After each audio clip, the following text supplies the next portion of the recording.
Le forum des expériences, pour ceux qui ne connaissent pas, on va mettre en avant deux initiatives prises par des territoires.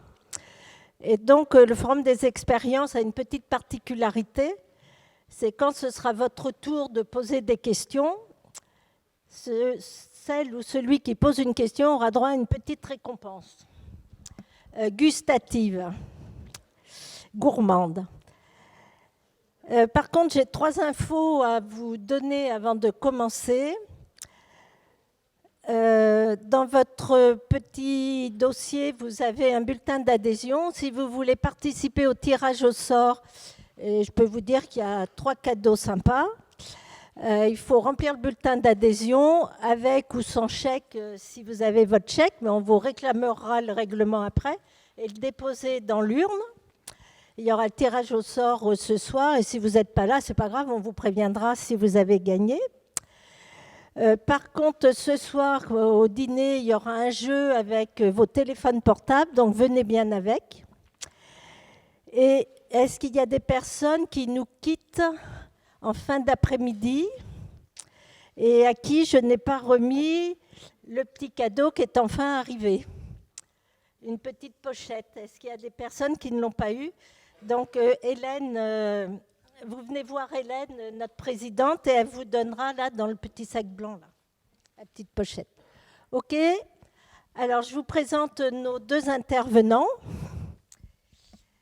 Marie-Charles, de la collectivité d'Est Ensemble, qui va nous présenter un dispositif d'accompagnement des entreprises pour accéder à la commande publique qu'elle a mis en place et animé sur son territoire.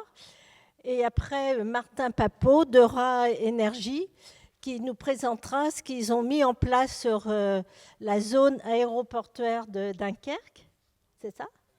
Industrielle et portuaire de Dunkerque, au niveau de la décarbonation. Donc, Marie, si tu veux bien venir.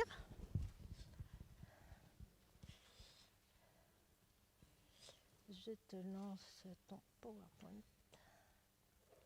Voilà. C'est à toi. Non, mais oui. Donc, 15 minutes maximum. Oh, ça va faire moins, je pense.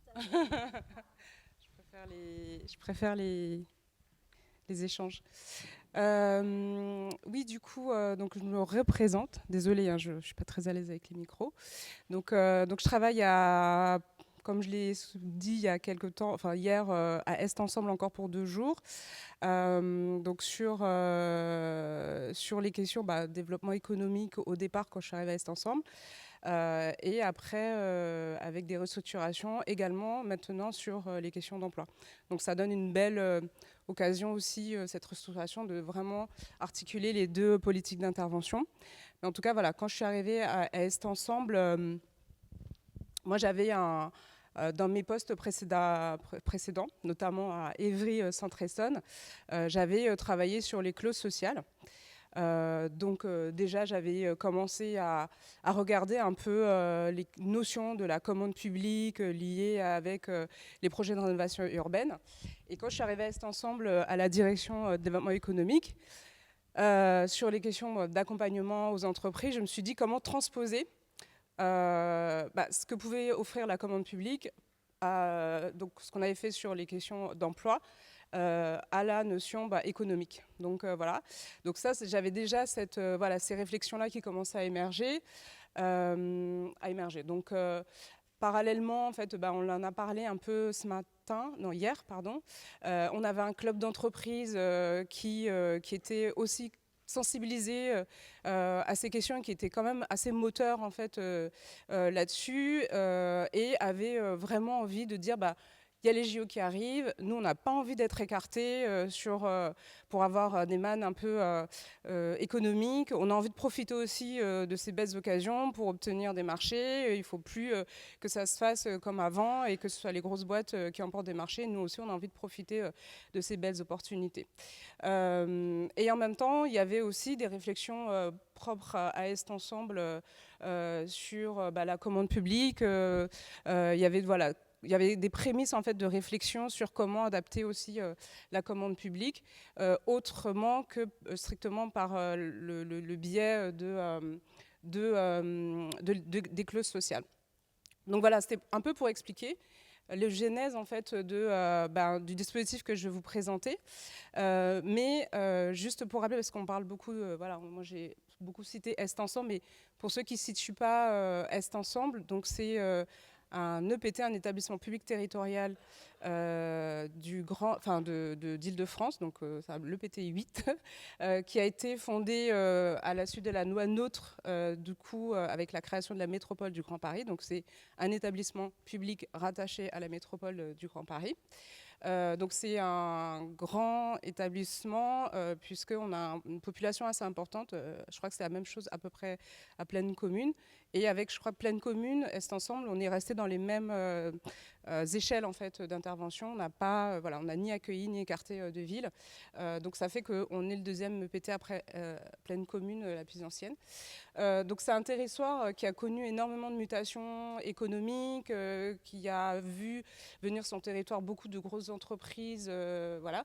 Mais fondamentalement, sa structure socio-économique n'a pas bougé puisqu'on est vraiment sur des petites entreprises et des moyennes entreprises.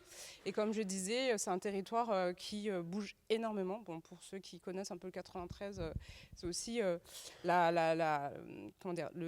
l'envie aussi, le sentiment qu'on a de travailler dans le 93, c'est que c'est un territoire hyper dynamique. De par voilà, c'est tous les projets d'aménagement, tous les gros projets économiques, et de part ça aussi sa richesse du tissu économique de l'ESS. Donc pour revenir à la commande publique, je reviens pas sur le contexte, mais juste pour dire que effectivement, peut-être que vous saviez mieux que moi, donc voilà, c'était une manne assez importante qu'il fallait capter pour les entreprises, d'où ce dispositif qu'on a créé. Et en même temps, il y avait aussi donc, voilà, cette réflexion sur le SPASER qui est en train d'être émergé à Est Ensemble. N'hésitez pas à me poser des questions là-dessus, je vais essayer de faire vite. Mais je repose en fait voilà, le programme Ellipse, c'est quoi ? Du coup, c'était de dire, voilà, il fallait travailler sur plusieurs axes en fait, sur ce programme-là pour pouvoir vraiment le monter. Il fallait déjà fédérer ce qu'on appelle les communautés d'acheteurs publics. Déjà, nous, à Est Ensemble, donc comme nous, déjà, on porte l'exemple en fait de travailler sur ces questions-là et comment du coup on arrive aussi à fédérer toutes les communes. Donc il y a 9 communes à Est Ensemble pour pouvoir aussi commencer à réfléchir avec nous sur ces questions. Aussi la particularité aussi sur le territoire d'Est Ensemble, c'est des villes en fait qui accueillent beaucoup d'établissements publics, notamment à Bobigny, enfin voilà, c'est où il y a la préfecture. Donc c'est vraiment des villes où il y a quand même voilà, des services publics très importants. Donc ça veut dire des opportunités économiques pour les entreprises.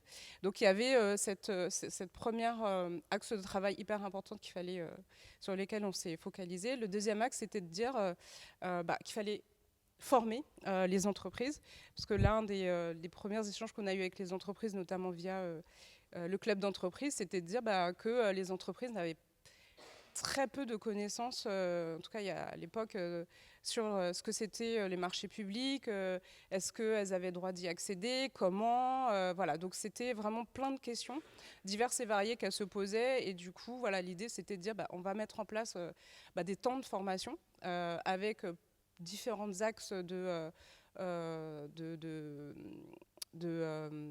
formation en fait, sur le programme. Donc on a également mis donc, un programme de formation qui aborde différentes questions, sur les questions financières, sur les questions de la lecture en fait, des pièces techniques, enfin, voilà, plein de sujets comme ça. Ensuite, c'était de dire il fallait donner l'occasion aux entreprises et aux entreprises et aux acheteurs publics de se rencontrer. Alors maintenant, on en fait beaucoup, en fait, maintenant des événements de rencontres comme ça, mais sur ces questions-là précisément, il y en avait très peu. les acheteurs publics avaient très peu l'occasion en réalité de rencontrer les entreprises en capacité de répondre au marché public.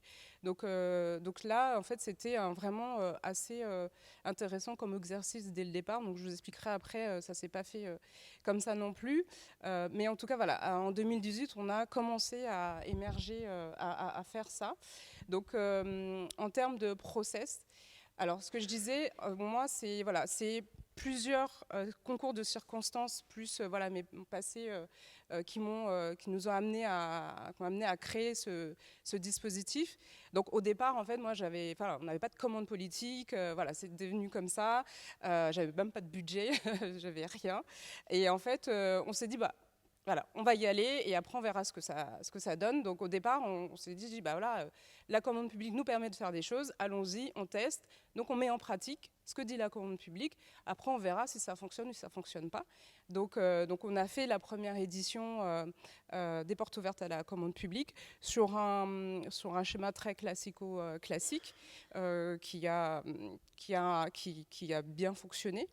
On a mis en place les ateliers de formation. Pareil, au départ, on était passé par un cabinet, un expert, un cabinet extérieur pour faire ça. Et surtout, on a commencé à co-construire avec les villes, les partenaires qui interviennent sur ces questions-là, les acheteurs publics, sur en fait, comment en fait, on peaufine, on va dire, le programme. Donc voilà, on a fait plusieurs ateliers comme ça de co-construction avec les villes. On est ressorti les points de blocage pour pouvoir vraiment y aller, c'est-à-dire pour les acheteurs publics, c'est comment en fait je fais en sorte de ne pas rentrer. En fait, vous avez toujours ces préoccupations d'anticoncurrentiel, enfin voilà, de ne pas discriminer. Voilà, il y avait plein de questions juridiques qui se posaient, même si la commande publique donnait l'occasion de le faire, mais en tout cas, il y avait quand même pas mal d'obstacles à lever pour pouvoir y aller en fait sur ce type de démarche. Et en même temps, c'est surtout que ça nous a permis de sortir énormément de solutions pour pouvoir aller travailler sur ces questions-là. Je ne vais pas présenter là, mais je pourrais vous envoyer tous les travaux qu'on a menés là-dessus. Ensuite, en fait, voyant que ça prenait, que ça fonctionnait bien et que c'était vraiment à la fois des besoins et des attentes assez fortes des entreprises, des partenaires, des acheteurs publics, du coup, on a commencé à avoir voilà, un peu l'appui politique là-dessus pour vraiment y aller, avoir les moyens financiers, avoir un peu la légitimité un peu d'aller là-dessus. Donc, on a commencé à développer le dispositif, à impulser, on va dire, une démarche interne avec l'ensemble de directions parce que ça, c'est vraiment l'axe le plus important, notamment avec les services marchés. Il a fallu vraiment créer, on va dire, les conditions pour pouvoir le faire avec des process, toute une procédure interne à réaliser. Donc voilà, on a commencé à mener des dialogues comme ça, à dialoguer avec les services opérationnels. Alors quand je dis on, à l'époque c'était moi, mais voilà. Donc voilà, encore une fois, voilà, on avançait chemin faisant, donc ça prenait. Et après, à partir de 2021, c'est vraiment un dispositif qui commençait à se faire connaître au-delà d'Est Ensemble, parce que voilà, dans les événements, en fait, il y avait des gens qui venaient de Lyon, qui venaient d'un peu partout, en fait, pour venir aux événements, venir dans les formations. Et du coup, on a beaucoup renforcé le dispositif. On est passé par un cabinet. Alors, le cabinet, c'était pas tant parce que voilà, on savait pas faire. C'est ce que je disais, et je peux pas rentrer dans le détail, mais ce qu'il faut savoir, c'est que il y a un gros travail en amont du dispositif d'accompagner les services. Concrètement, comment ça se passe, c'est qu'on identifie des marchés. Lorsqu'on a fait, on s'est dit on va se fixer des objectifs, on va identifier entre 20 et 30 marchés. On va commencer par ça, d'Est Ensemble, je ne compte pas les villes, mais en tout cas le process c'est pareil. Et on va se dire, voilà, on va regarder ces marchés-là, on va dès le départ sensibiliser les services, dialoguer avec elles sur le calendrier du marché, et on va les accompagner au moment de la rédaction en fait, des pièces, du cahier des charges. On va les accompagner pour inclure les clauses sociales qu'on faisait déjà, mais c'est pour voir en fait, est-ce qu'on peut en faire un marché réservé pour les entreprises, pour les SIAE, le SS. Est-ce que du coup, est-ce que c'est des marchés qu'on peut mieux allotir, parce que ça aussi, c'est vraiment la base aussi de ce type de démarche. Quel est l'objet du marché, du coup, pour aller après sourcer les entreprises. Donc il y a tout un dialogue, tout un travail assez très important en amont avec les services au moment de la rédaction, au moment du sourcing, qui est extrêmement long, extrêmement compliqué, il faut du temps.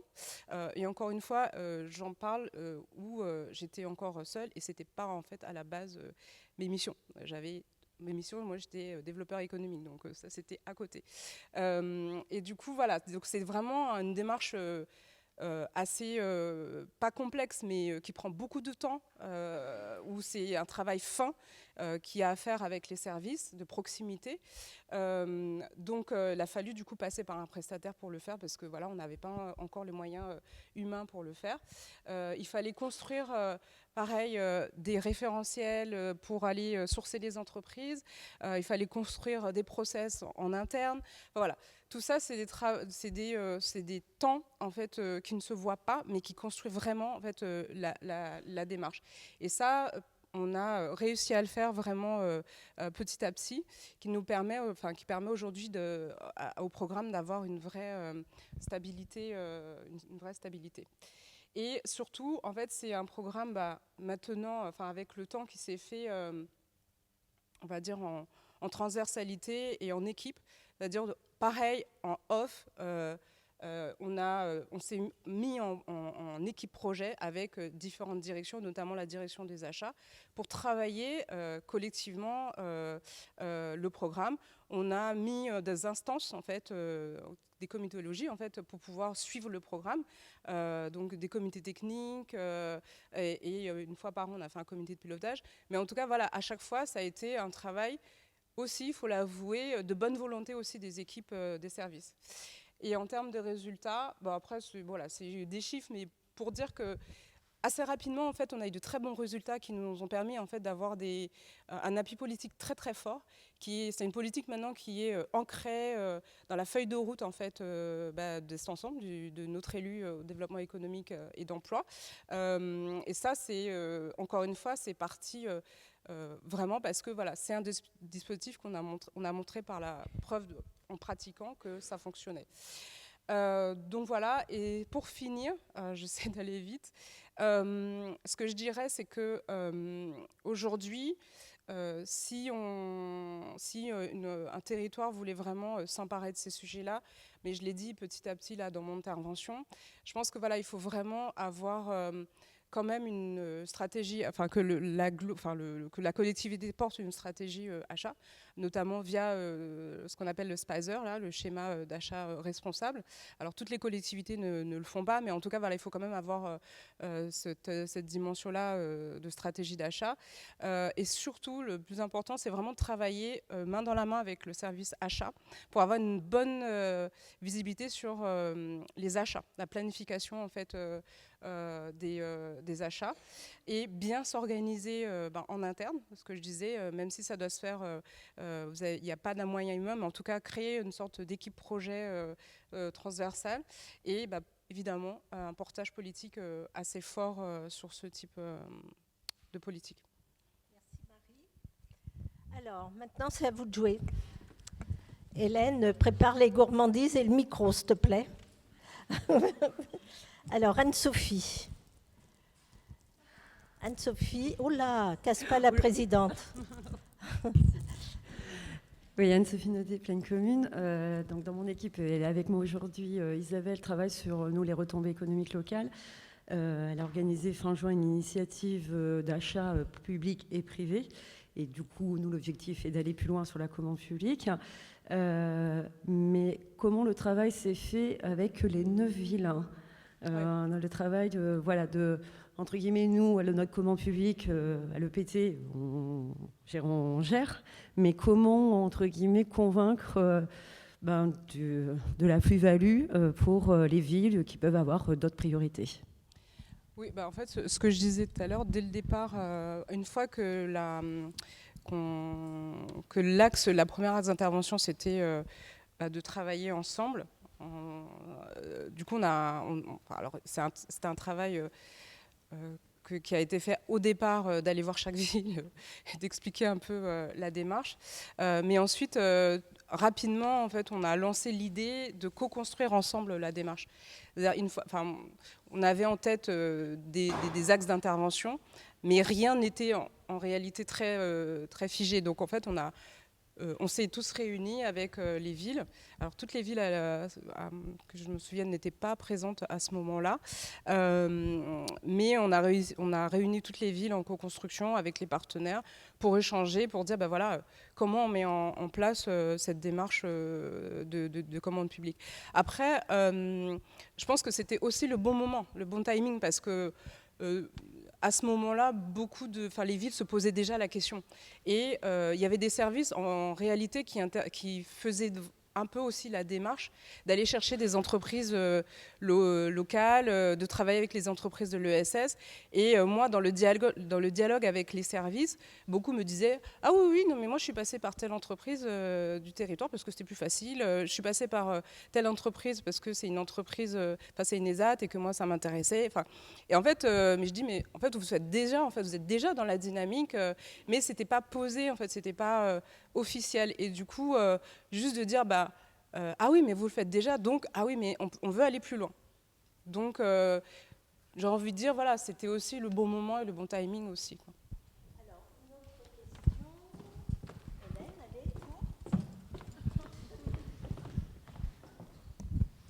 allez, Léa Baruch-Gourden pour Grand Paris Sud. Hop, ça y est, c'est comme les dauphins, quand on a fait le bon exercice, on a un petit biscuit. Donc à Grand Paris Sud, on a mis en place une convention d'affaires pour faire se rencontrer les grands donneurs d'ordre, grands acheteurs, TPE, PME et un peu les acheteurs publics. On aimerait bien aller vers ce genre de démarche, mais en interne, c'est pas tout à fait mûr encore.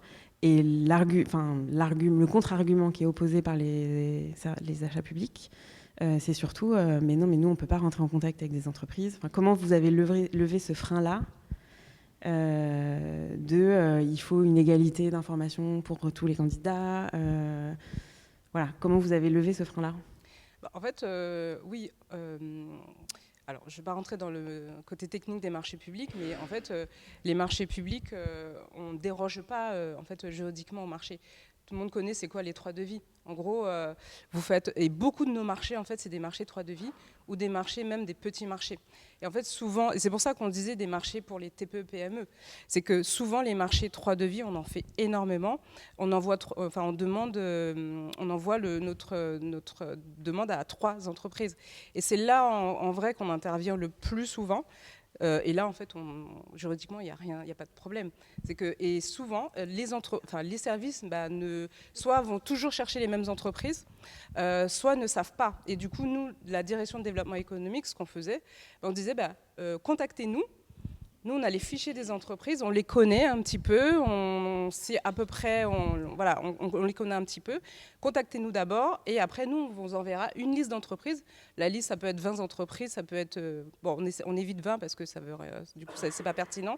Mais on envoie une liste de 5, 6 ou 10 entreprises et c'est le service qui l'envoie, en fait, et qui demande ces 3 devis. Donc voilà. Et après, les marches adaptées, c'est des publications. Nous, ce qu'on fait, c'est... communiquer un peu plus sur les entreprises qui n'ont pas forcément l'accès à ces données auprès des petites entreprises. On fait une publication, on redouble les publications auprès de Clubby, par exemple, des clubs d'entreprises. Voilà, on fait une publication en plus auprès de ces structures-là qui n'ont pas forcément accès aux outils habituels. Okay. Une mini question complémentaire, c'est quoi les 3 grandes familles d'achats qui sont concernées par ces... Souvent, alors ça va être des marchés, des achats de services ou fournitures.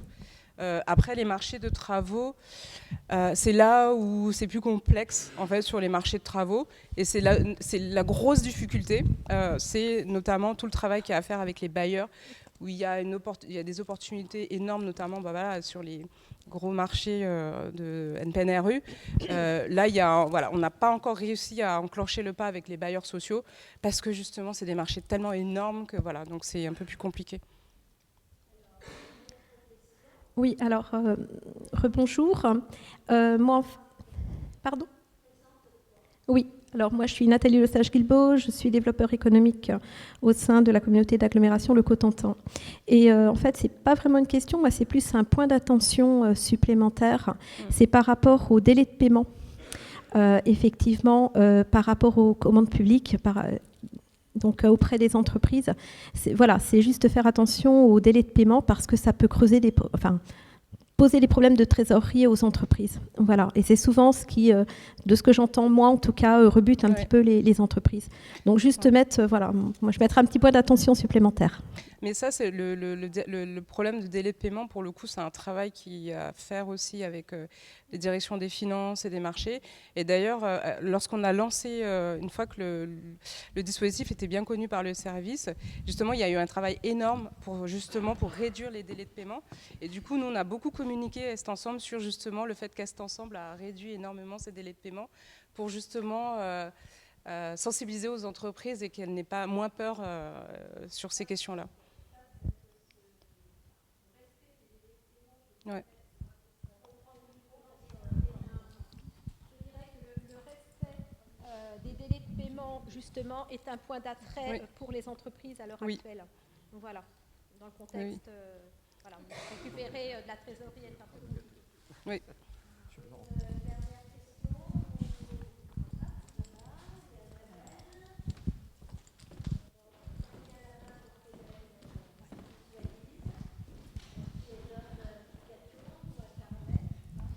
Oui, bonjour, paritaire d'envol, Aurore Lambert, donc chargée de mission animation économique locale. Je connais un peu l'IPS, mais j'avais quand même une question. J'ai bien compris, vous formez les entreprises à répondre à la commande publique.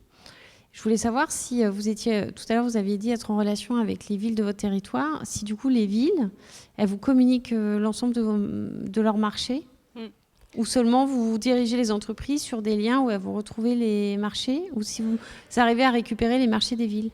Oui, alors pareil, je n'ai pas pu rentrer dans les détails, mais l'événement Ellipse, en fait, les portes ouvertes à la commande publique, la condition c'est que tous les acheteurs, les villes, quelles que soient, il y a une quinzaine de structures publiques qui viennent avec la liste des marchés qui vont être lancés dans l'année à venir. Ça, c'est vraiment la condition pour venir dans l'événement. Donc les villes, Est Ensemble, voilà, viennent avec la programmation en fait, des achats qui vont être faits sur l'année à venir. Et du coup, parce que voilà, c'est un exercice qu'on fait en fin d'année. Et l'événement est fait en avril, en printemps de l'année d'après. Du coup, on a une bonne visibilité sur les achats. Et ça permet aussi d'avoir la visibilité des marchés. Donc du coup, au service de dire, je vais tout de suite prospecter pour les entreprises qui peuvent répondre à mon marché qui va être lancé. Et en même temps, pour les entreprises qui seraient intéressées par un marché mais qui ne seraient pas prêts, du coup, qui peuvent aller le temps de se former à ce moment-là. Donc, du coup, tout est un peu imbriqué. Mais effectivement, les villes jouent l'exercice d'arriver avec leur programmation. Parce que du coup, Ellipse, c'est un événement, alors ? Non, alors Ellipse, c'est un dispositif qui comprend 3 axes d'intervention, dont l'événement porte ouverte à la commande publique qui est une fois par an. D'accord, ok. Et une dernière question, Annabelle.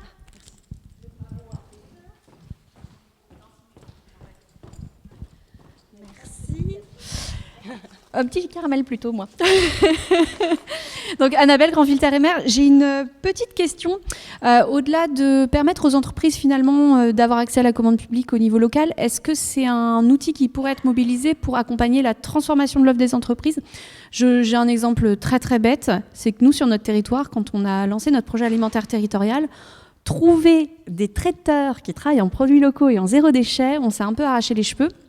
Et eux aussi d'ailleurs, et du coup ils commencent à changer leur offre, mais c'est pas forcément encore ancré. Et comme généralement on passe par 3 devis, etc., c'est pas vraiment des marchés. Et on se posait je regarde Marine qui est là sur l'économie circulaire. Typiquement, c'est la même démarche sur la déconstruction et réutilisation des matériaux, typiquement dans le BTP. Aujourd'hui, la collectivité, enfin en tout cas les collectivités pourraient avoir un effet d'entraînement. Est-ce que c'est quelque chose qui pourrait être complémentaire selon toi ou pas ? Oui, en fait, alors, encore une fois, pour le coup, c'est vraiment des réflexions qui sont très vastes. Mais dans le cadre de ces réflexions-là, il faut le prendre à l'envers, c'est dire, lorsqu'on accompagne les services, on regarde aussi si on ne peut pas aller plus loin dans la rédaction en mettant des clauses environnementales, concrètement. Et ça veut dire, voilà, si on cherche des traiteurs, là, lister un peu les conditions. Il faut que ce soit voilà, des produits locaux. Enfin, voilà. Après, lorsqu'on met des clauses environnementales, ça veut dire derrière qu'on soit en capacité d'analyser. Ouais. Ouais. Est-ce que ce dispositif avec l'accompagnement des entreprises peut aussi permettre d'accompagner les entreprises dans la transformation de leur offre et pour qu'ils s'adaptent? Non. Non, en fait, le dispositif ne va pas jusque-là, mais encore une fois, c'était un dispositif d'accompagnement aux entreprises. C'est un des dispositifs au sein de la direction de développement économique. Il y a d'autres... on prend la suite, on va dire. Là, c'est un dispositif, mais effectivement, ce genre de démarche, c'est d'autres services, d'autres collègues qui le font. Ça sensibilise. Oui, vas-y.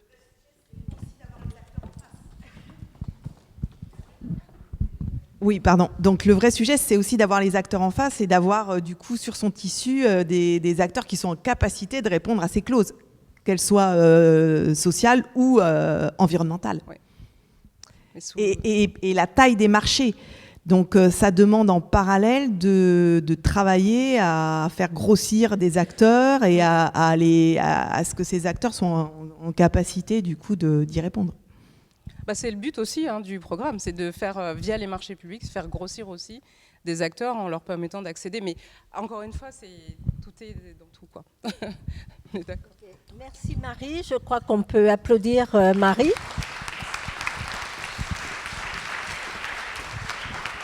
Et on lui souhaite bonne continuation pour après Est Ensemble alors. Et tu vas où? Tu nous as pas dit? Je vais au département du 93. Et donc je vais être chef de service économie nouvelle au département du 93. Donc qui rejoindra aussi ces types de questions. D'accord, super. Eh bien, en tous les cas, tu nous donneras ta nouvelle adresse mail pour qu'on te garde dans le réseau. Alors maintenant, on va changer de décor. Alors un peu de technique. Hop.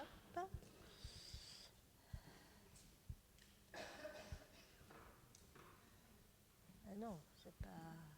Est-ce que j'ai fait une bêtise? J'ai fait une bêtise.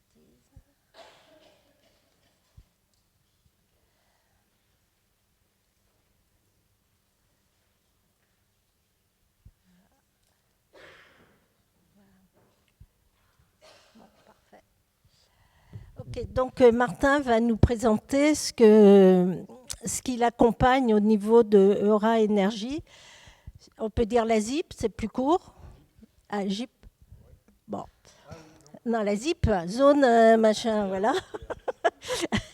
Et sur Dunkerque, comment il est en train d'aider à transformer ce territoire. Martin, c'est à toi. 15 minutes et puis après 15 minutes. Ok, je vais essayer de tenir en 15 minutes. Du coup, effectivement, je viens présenter la démarche publique qui s'appelle Dunkerque l'énergie créative, qu'on porte à Dunkerque.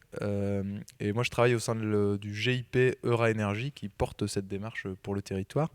Donc c'est le début de l'histoire pour ceux qui étaient là ce matin à l'atelier emploi. Quelques mots, je vais aller très vite parce qu'on n'a que 15 minutes, mais tout de même, Dunkerque, pour vous donner une idée, c'est la première plateforme énergétique d'Europe avec la plus grande centrale nucléaire de l'Europe de l'Ouest, mais qui est devenue de l'Europe parce que vous connaissez Zaporizhzhia en Ukraine maintenant et elle ne fonctionne plus. C'est aussi le 3e port de France, derrière Le Havre et Marseille, qui est engagé depuis 2009 dans la transition énergétique.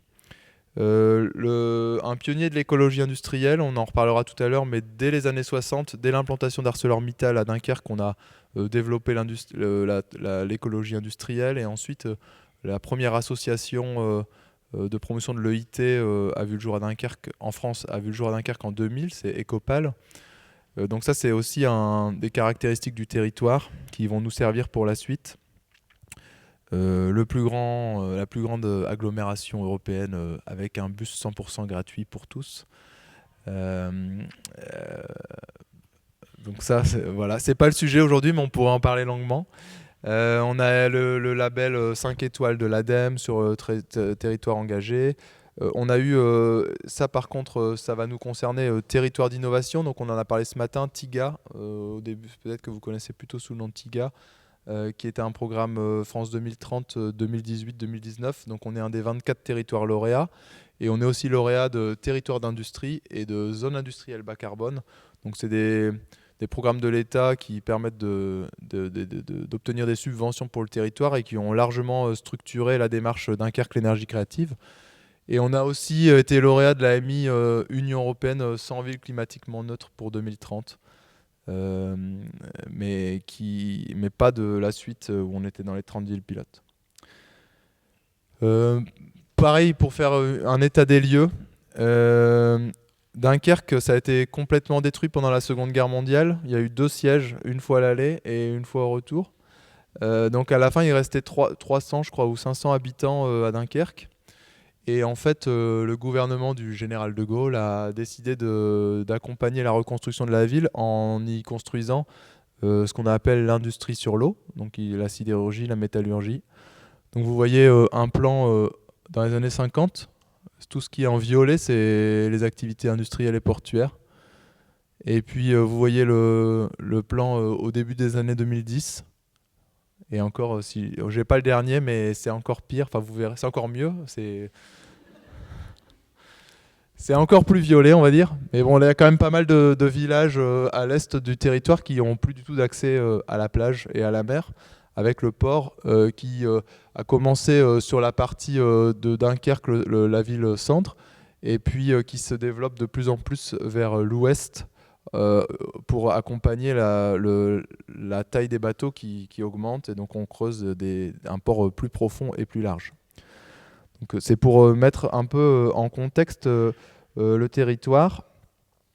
Et puis la ZIP, donc la fameuse zone industrielle portuaire de Dunkerque, c'est le poumon économique de la ville. Il y a 85 000 emplois sur le territoire et 23% des emplois sont dans l'industrie. Donc la moyenne nationale, c'est plutôt 12%, donc on est 2 fois plus industriel que le reste de la France. 4 milliards de chiffre d'affaires et puis une consommation, un territoire très énergivore, en tout cas des activités très énergivores, avec 33 terawatts de la consommation du territoire. Ce qui n'a pas marqué là et qui sont des autres éléments, mais c'est plutôt des points, on va dire, négatifs, mais qui nous ont fait, qui ont été des déclencheurs, c'est qu'on a un taux de chômage assez élevé, plus élevé que la moyenne nationale. Avant le Covid, c'était autour de 13% quand on a lancé tous ces projets. Et ensuite, le deuxième point que je voulais annoncer, c'était que sur la zone industrielle, on émet 21% du CO2 industriel français, juste sur ces 17 km. Alors c'est entre Dunkerque, le centre-ville, et puis Gravelines, c'est 17 km le front de mer qui est dédié à l'industrie. Et donc on est 0,1% de la surface du territoire et on émet 21% des émissions de CO2. Tous ces éléments, en fait, c'est un peu les cartes qu'on avait en main au moment du changement d'équipe municipale et communautaire. Et du coup, on s'est dit, qu'est-ce qu'on fait avec tout ça ? On a ce passé industriel, mais à la fois ce chômage, ces industries qui partent, qui ferment, plutôt un déclin industriel, un peu comme partout. Depuis le milieu des années 80, c'était fermeture des chantiers de France, et puis fermeture ArcelorMittal, 12 000 emplois, maintenant aujourd'hui 3 000 emplois, donc ils sont toujours là, mais ça diminue. Les raffineries qui ferment, et ainsi de suite. Et donc on a lancé des états généraux de l'emploi local en 2016. C'est un peu la genèse de Dunkerque l'énergie créative, en disant qu'est-ce qu'on fait. Et il a été décidé, alors c'est la première fois qu'on a mis autour de la table tous les industriels, les collectivités publiques, tous les acteurs du territoire, en disant qu'est-ce qu'on fait de notre territoire. Est-ce qu'on se lance dans le tourisme ? Demain, Dunkerque, il va faire juste 30 degrés l'été, ce sera parfait, la nouvelle Côte d'Azur, et on pourrait imaginer ça. Et on a choisi tous ensemble de réindustrialiser dès 2016, donc avant le Covid, avant la volonté globale de réindustrialisation de l'Europe de l'Ouest de manière générale. la souveraineté, et ainsi de suite, tout ce qu'on a découvert pendant la crise du Covid. On s'est dit on va réindustrialiser, mais en changeant, en transformant l'industrie et en transformant cette vieille industrie du XXe siècle en l'industrie de demain, donc une industrie notamment décarbonée. Là-dessus, l'État lance le projet Territoire d'innovation, TIGA, et on sortait des états généraux de l'emploi local. On avait l'habitude de travailler tous ensemble, on était tous réunis, donc on a dit on va candidater.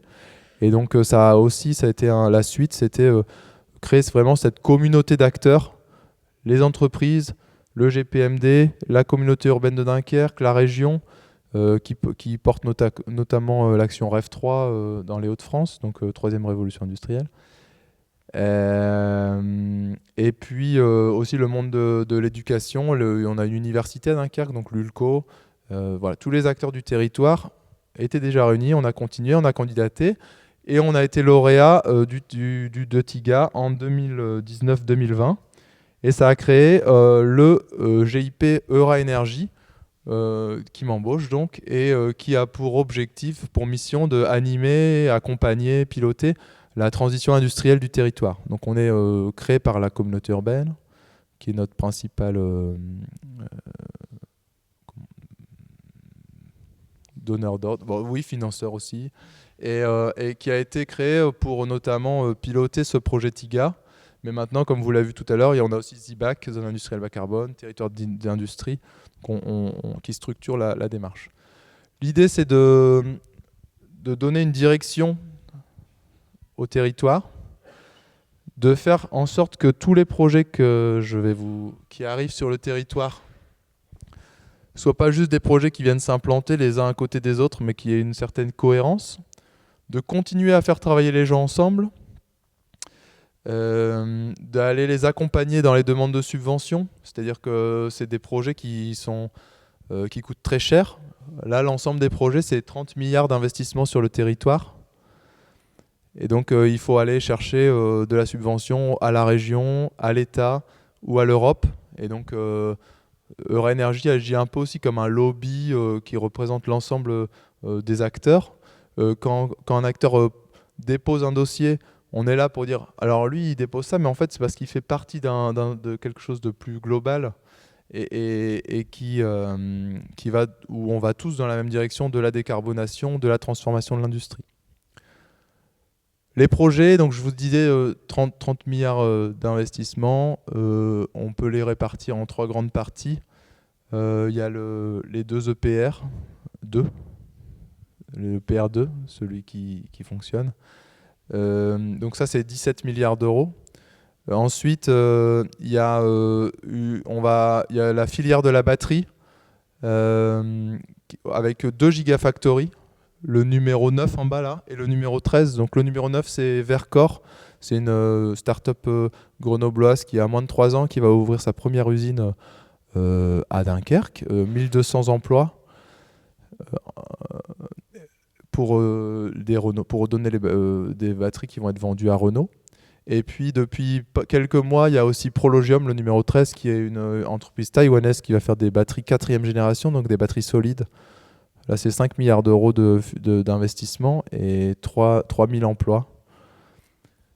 Et ces 2 gigafactories, plus les 2 qui sont à Douvrin et à Douai, donc dans le sud du département du Nord, ça crée la vallée de la batterie. Et donc on a aussi, comme nous on est le port, on est la porte d'entrée de la vallée de la batterie, on a le numéro 12, XTC Orano, le numéro 10, Eramet Suez. Bon, il y a d'autres projets qui viennent pour traiter soit en amont, soit en aval, donc recyclage des batteries ou traitement des matériaux dont auront besoin les producteurs de batteries. Donc il y a un vrai écosystème autour de la batterie. C'est 8 milliards d'investissements et 6000 emplois. Et ensuite, il y a aussi, et c'était ça l'origine du projet, j'aurais dû commencer par ça peut-être, c'était transformer les usines présentes déjà sur place, les décarboner, c'est ce que je vous disais tout à l'heure, décarboner les process des usines présentes pour conserver l'emploi. En fait, c'était un projet au début de conservation de l'emploi sur le territoire. Donc, accompagner par exemple ArcelorMittal, qui a 3 grands projets de décarbonation. ArcelorMittal, c'est 13 millions de tonnes de CO2 par an, en tout cas ArcelorMittal Dunkerque. Donc il y a 3 grands projets. Augmenter le taux de ferraille recyclée dans la production de l'acier. Ça permet d'éviter 1 million de tonnes de CO2. Ensuite, pour faire de l'acier, il faut réduire le minerai de fer. Aujourd'hui, ça se fait avec du charbon, où les petits C ils viennent chercher les O dans le minerai de fer, ça fait du CO2. Et on va le faire avec de l'hydrogène, enfin d'abord avec du gaz dans une phase intermédiaire et à terme avec de l'hydrogène, où le H2 d'hydrogène va venir chercher les petits O toujours et ça fera du H2O. Et donc là, c'est de l'eau et en tout cas, il faut l'envoyer dans des stations d'épuration, mais c'est plus du CO2 qui part dans l'atmosphère. Donc ça, c'est un changement radical de la production de l'acier. On en a parlé ce matin. Tout le dihydrogène, c'est pas pour vos voitures, c'est pour l'acier. C'est ce que disait le Shift Project. Et le troisième, c'est le captage. Il y a aussi un grand projet de captage de CO2. Le CO2 résiduel, une fois qu'on aura changé l'ensemble des process, il va toujours y avoir une émission de CO2 résiduel et ça, on le capte. Pour l'instant, on le stocke en mer du Nord. Enfin, le projet, c'est de le stocker en mer du Nord. Et après, ça pourrait être réutilisé dans d'autres process. Comme je vous disais tout à l'heure, j'avance et puis après, on posera les questions, je pourrai revenir dessus. Comme je vous disais tout à l'heure, on a aussi une grande tradition autour de l'écologie industrielle et territoriale. Et donc, le rôle de Eura Energy, c'est aussi d'essayer de trouver des solutions collectives à des problèmes communs à l'ensemble des acteurs. Dès les années 80, alors dès les années 60, quand Arcelor s'est implanté sur le territoire, EDF a créé une usine à côté qui fabriquait de l'électricité avec les gaz d'Arcelor.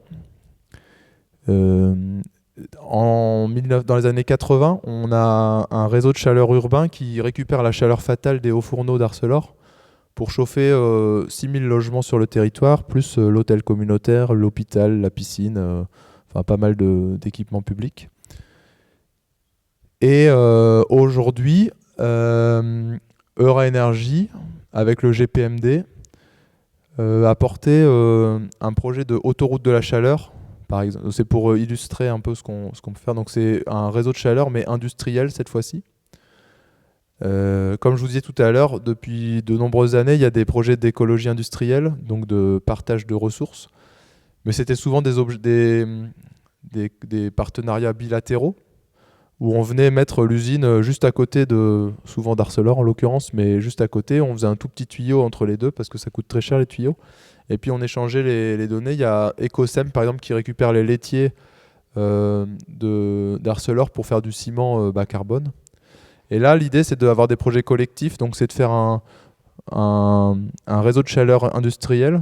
Donc c'est la couleur rouge, orange-rouge, où on porte le projet. On est à la fois le tiers de confiance entre les différents acteurs. On essaye de faire un projet ouvert où, alors aujourd'hui forcément on a identifié des producteurs de chaleur et des personnes qui voulaient la récupérer. En l'occurrence c'est Vercor et c'est aussi pour ça qu'on a réussi à les avoir sur le territoire. Et on voit avec eux pour faire un tracé qui permette dans le futur de pouvoir rajouter à tout moment des nouveaux arrivants qui viendraient donner de la chaleur ou qui en auraient besoin pour la récupérer. Donc là c'est un exemple de choses qu'on fait. Si on laisse le marché ou la main invisible gérer tout ça, forcément c'est le plus gros producteur et le plus gros demandeur de chaleur qui vont se mettre ensemble, ils vont faire une ligne droite entre les deux et ça ne sera pas forcément bénéfique pour le territoire. Donc là nous on a cette vision territoriale, intérêt général, tiers de confiance aussi pour les accompagner. Donc voilà un peu ce qu'on fait. Je crois qu'on est à 16 minutes. L'idée, c'est accompagner les entreprises présentes à se transformer, accompagner les nouvelles implantations et les faire intégrer cette collectivité, ce collectif d'acteurs engagés dans la transformation de la zone industrielle et de l'industrie dunkerquoise. Et puis trouver des solutions collectives. J'ai parlé de l'autoroute de chaleur, mais ça peut être aussi la mobilité. Comme vous avez pu voir sur la carte, les villes, elles sont plutôt à l'est. Enfin, le cœur de ville est plutôt à l'est. Et là, tout va se implanter à l'ouest. Donc, il va falloir réfléchir à la mobilité pour amener tous ces gens dans les usines. Et puis, tous ces projets, alors au début, c'était pour maintenir l'emploi sur le territoire. Mais tous ces projets, au-delà des 30 milliards d'investissements, c'est surtout entre 16 000 et 20 000 emplois. Donc, ça va être comment on travaille l'attractivité du territoire, comment on accompagne les entreprises dans la marque employeur, dans l'attractivité du territoire, mais aussi des entreprises, pour aller recruter ces 20 000 salariés directs. Et peut-être donc après, il y a les emplois indirects et les emplois induits, sur enfin, vous savez ce que c'est un emploi induit, et comment on accompagne tout ça dans le futur.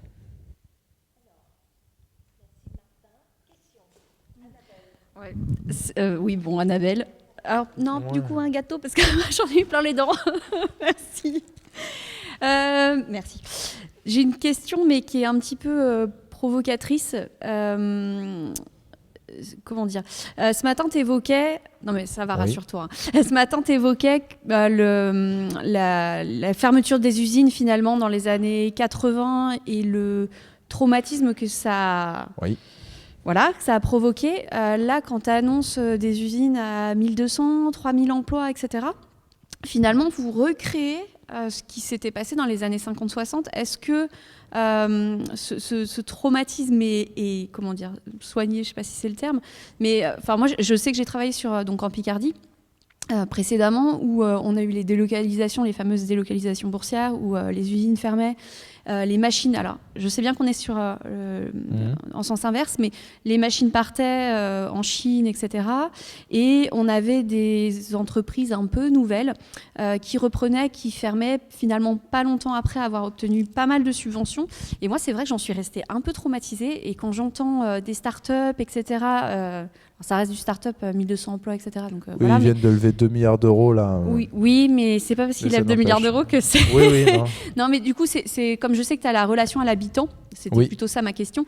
Comment est-ce que finalement les habitants vivent cette réindustrialisation ? Est-ce que tu dis... Voilà, on t'en a un peu parlé ce matin, mais... Oui. Oui, du sur coup, le traumatisme, c'est moi, pas toi qui es traumatisé. Mon métier au quotidien, c'est le lien avec l'habitant. Comment on traduit tout ce que je viens de vous expliquer aux habitants.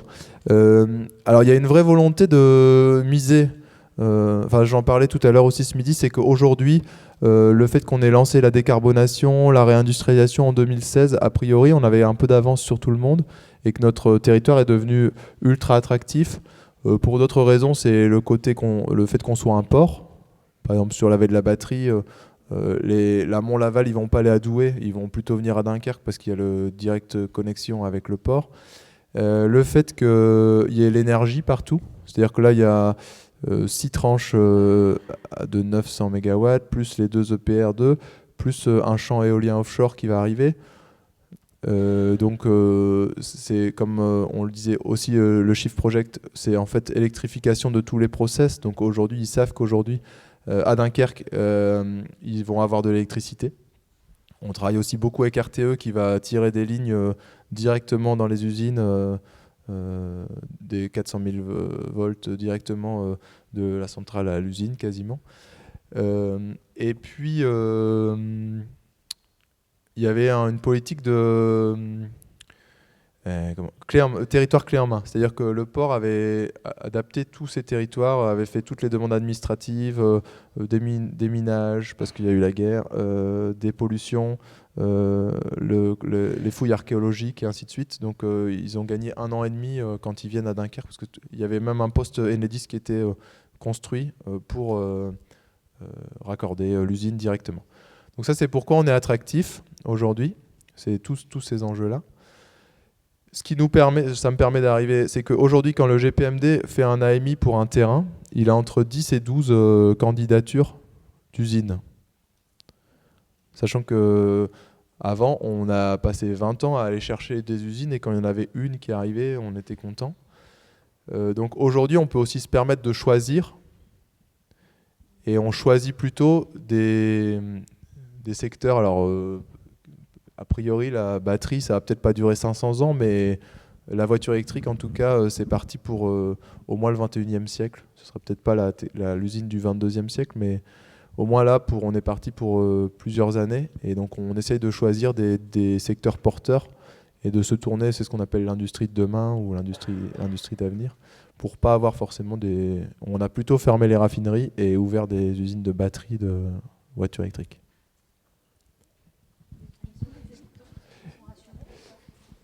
Et les habitants, sur l'acceptabilité des projets, il n'y a pas vraiment de problème parce qu'ils ont l'habitude d'être sur un territoire industriel. C'est plutôt, par exemple, c'est le parc offshore d'éoliennes offshore qui est plutôt sur l'est du territoire, donc en face des dunes, à l'est de Dunkerque, entre Dunkerque et la Belgique, c'est plutôt sauvage sauvage non, mais naturel et dunaire.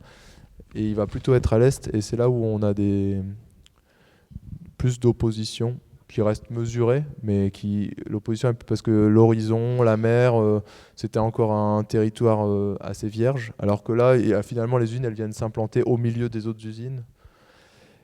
Et sur les habitants, oui, comme partout en France, on a vécu 30 ans d'industrie bashing, où les industriels faisaient rien pour que ça se passe bien, parce qu'ils partaient, ils fermaient, ils délocalisaient, mais c'était aussi, et on a favorisé le tertiaire. Donc forcément là, un événement comme je présentais ce matin, la Fabulous Factory, c'est vraiment pour changer le regard sur l'industrie. Mais c'est pas en 2 éditions qu'on va y arriver, en 2 fois 4 jours, donc c'est quelque chose qui prend du temps et qu'on va devoir travailler régulièrement sur plusieurs années. Mais oui, aujourd'hui, comme partout, personne ne rêve d'être ouvrier. C'était pas un rêve, mais on se projetait beaucoup plus facilement dans l'usine dans les années 50-60 qu'aujourd'hui, on se projette pas du tout. Et il faut changer ce regard. Oui, j'ai bien noté, donc le projet c'était d'accompagner les entreprises présentes à se transformer. Oui. Mais du coup, c'est elles qui sont venues vers l'aglo ou c'est l'aglo qui les a fédérées pour lister l'ensemble de tous ces projets? C'est assez concomitant. Il y a eu ces états généraux de l'emploi local en 2016, enfin 2015-2016, où on a mis tout le monde autour de la table et on s'est dit voilà, ça va. Vous cherchez du monde, vous trouvez pas. Il y a des personnes qui trouvent pas de. Enfin, il y a des demandes, il y a un taux de chômage élevé. Il faut qu'on réfléchisse ensemble et qu'on travaille plus ensemble de manière beaucoup plus collective. Et ensuite, en 2018, il y a eu à la fois le programme de l'État, France 2030 TIGA, là, dont s'est emparée la communauté urbaine, et en même temps, les industries. En 2018 aussi, les industriels avaient fait un collectif, alors ils étaient 5 à l'époque, et aujourd'hui ils sont plus de 70, qui s'appelait le collectif CO2, qui disait nous on est prêts à se transformer parce qu'ils sentaient que la taxe carbone aux frontières de l'Europe ça allait être un vrai enjeu dans le futur. À l'époque c'était 20 €, aujourd'hui c'est plutôt 200 € à la tonne de CO2 en dehors de leur... c'est monté à 200, c'est redescendu à 120 mais ça va plutôt monter. Ils ont un taux de CO2 qu'ils peuvent émettre et quand ils dépassent ils payent une taxe. Donc ils se la rachètent, voilà. Donc ils avaient anticipé le fait que ça allait monter et donc ils ont dit nous on est prêts à se transformer mais on va avoir besoin d'être accompagnés et puis notamment pour avoir des subventions au niveau de l'Europe. Enfin c'était du coup 2018, oui on était un petit peu avant le Green Deal et tout ça. Donc c'est 2 mouvements simultanés ils se sont servis l'un l'autre et on travaille vraiment tous ensemble aujourd'hui. Oui, moi j'avais une petite question concernant le réseau de chaleur Fatal. C'est un réseau qui existait déjà ou qui a été créé et quel est le modèle économique si effectivement il a été créé après l'existence de la zone? Donc il y a un réseau de chaleur urbain qui existe depuis les années 80 pour les habitants et là c'est un nouveau réseau de chaleur qui est en cours de... Il y a un AMI du GPMD qui a été lancé l'année dernière. On a reçu 3 offres. Donc ça veut dire qu'a priori, il y a donc Dalkia, Engie et le 3e, j'ai oublié. Mais a priori, ils ont... c'est le port qui est... Donc tous les territoires qu'on a vus, ça appartient au port. Donc c'est eux qui portent l'AMI. Mais ça va être, ça va être piloté par... c'est Dalkia qui a été retenu en l'occurrence.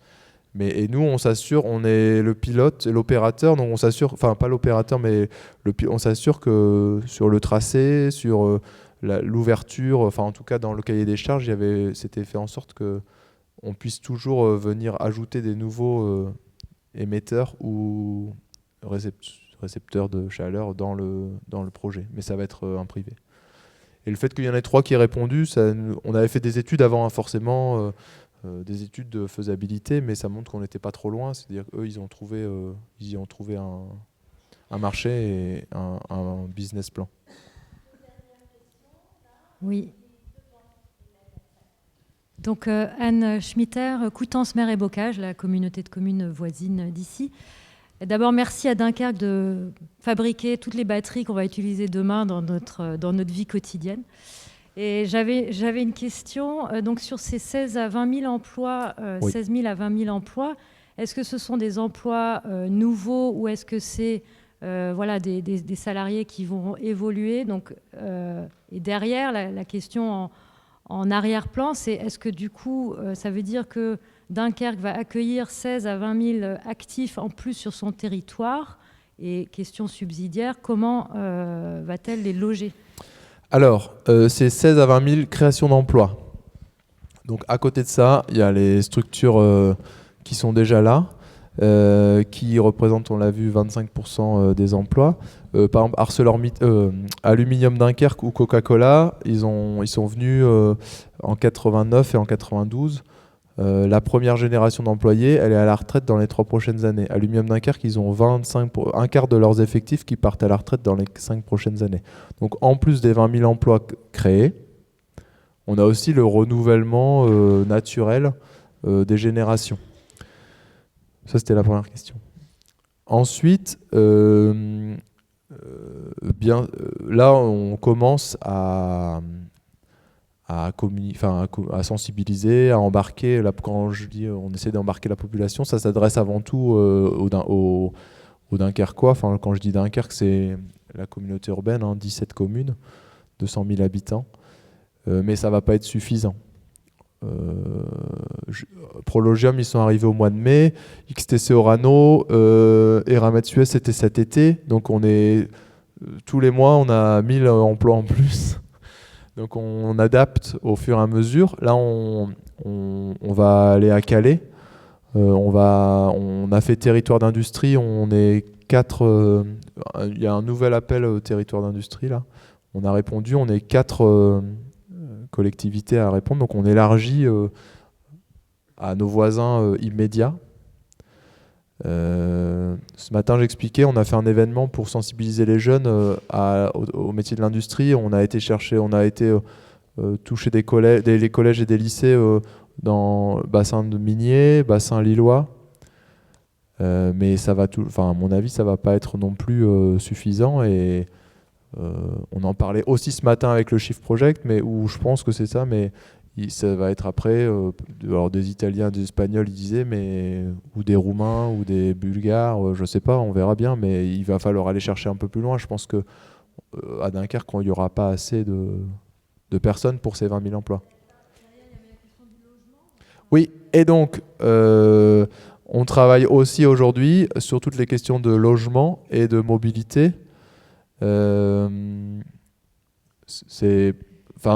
Vercors c'est arrivé en février 2022, donc il y avait vraiment une première phase, c'était maintenir les emplois en transformant les processus, les industries présentes sur place. Et là, depuis février 2022, donc c'est vraiment en 18 mois, il y a eu toutes ces annonces et ces 16 000 emplois, donc on a lancé, c'est parti. Côté logement, vous n'êtes pas sans savoir que on a quelqu'un de très bien placé désormais pour gérer tout ça, vu que notre ex-maire est ministre du logement maintenant. Donc il est resté président de la CUD, mais il est plus maire et il est ministre du logement. C'est des enjeux qui sont en cours et les villes de Gravelines et de Bourbourg qui sont des plus petites villes et qui ont peut-être plus de disponibilité pour le logement, on lance des grands programmes. À Dunkerque aussi, on lance des grands programmes de logement sur les friches où on construit du logement. Alors moi j'ai plusieurs questions, mais j'en ai une. Moi je suis sur un territoire voisin, donc en termes de logement, on peut aussi accueillir, on est à 3/4 d'heure de Dunkerque. Au niveau du circuit de distribution de chaleur, j'ai bien compris que c'est un circuit qui va évoluer. Au fur et à mesure des implantations, on va venir greffer des ouvertures qui vont venir alimenter ces entreprises. Petite question, est-ce que ça bénéficie, ce réseau de chaleur, aux particuliers ? Non, ça c'est juste un réseau de chaleur industriel. Il y a déjà un réseau de chaleur urbain pour la ville de Dunkerque qui est depuis 84 je crois, donc 17 000 personnes, 6 000 logements, plus comme je disais tout à l'heure l'hôtel communautaire, la piscine, l'hôpital, et ainsi de suite. Et il y a un deuxième réseau de chaleur qui a ouvert en 2000 pour la ville de Grande-Synthe, et là qui était dont la source était uniquement ArcelorMittal.